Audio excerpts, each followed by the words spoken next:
Let us create collet prong settings on a curve. Set curve, choose the view, the gem shape and the size. It will always start from the center unless you specify otherwise.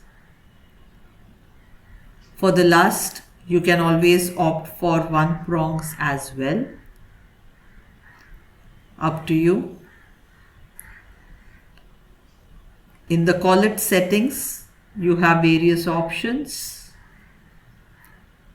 The wall thickness.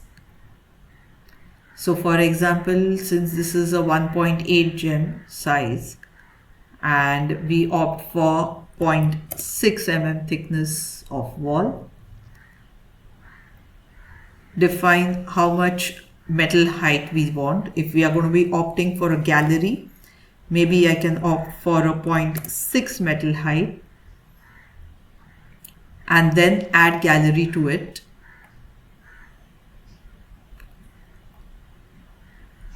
Alternatively, I can also opt for the grain settings where I can play with the height and the width and the overlap of the prongs on the gems.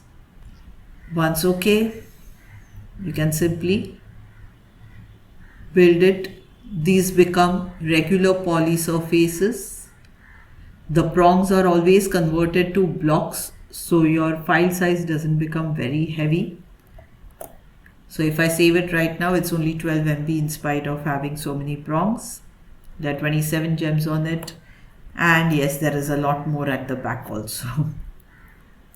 Let's delete this. Let's look at it on a surface as well. So I'm opting for set curve, set surface. Observe how it is aligning to the surface. I do not want a gallery here. I'm just increasing the metal height to maybe 0.8.